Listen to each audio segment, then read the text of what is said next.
All right, so back in the colonial days, in the early colonial days, they found naturally growing scuppernong and muscadine grapes growing in the state. They were from Europe, so they knew something about winemaking.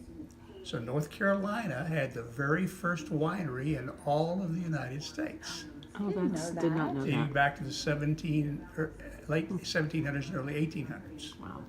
And of course, during Prohibition, all of that went away. And then afterwards, it started growing again. Biltmore was one of the first. West Bend was one of the larger ones that came along after that. And now we are up to 186 wineries around the state celebrating that heritage. That's amazing. That is amazing. That's And what crazy. is your name, sir? Bob Meineke. And Bob is here at the Welcome Center. Feel free. He's very knowledgeable. And And what about Mount Airy? what about Mount Airy specifically? Anything with?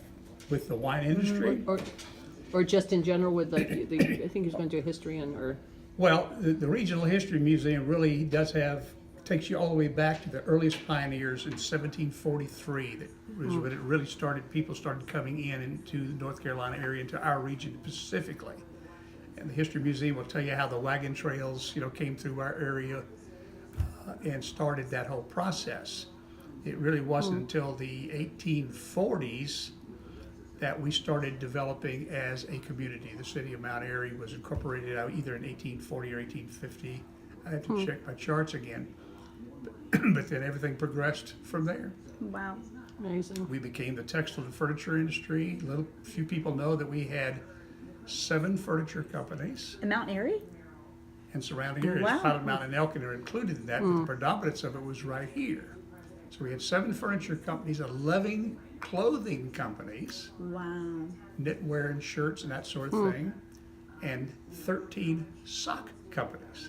Really? I didn't know that. So when you go down Oak Street, you see that tall building 2 streets over. Right. Spencer's Children's Wear was probably the largest manufacturer of clothing, Wow. and it's going to be converted into a hotel now, but the facade is going to remain the same. Neat. We're very excited Wow. about that.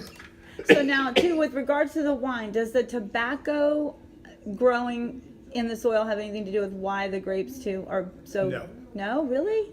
It's just the Because even tobacco crops should be rotated. It's the quality of the soil for what you're planting in that soil. So whatever the roots from the tobacco doesn't affect the quality of the grapes at all. Wow. In fact, if you just plant a Chardonnay or Cabernet grape in a piece of ground and you don't research if that's the right piece with the right slope and the right facing sun and all those other things that are important, Wow. you could be wasting a planting. Wow. So it's more about, and this is the reason that Surrey Community College and the Viticulture Center is so important, because they have done all that research. They've had people from Europe that have come in. They've had people from California and other places who've come in and researched what we have and how best to use get that. that. Wow. Yeah, go Thank ahead. you so Thank much, you. Bob. Thank you.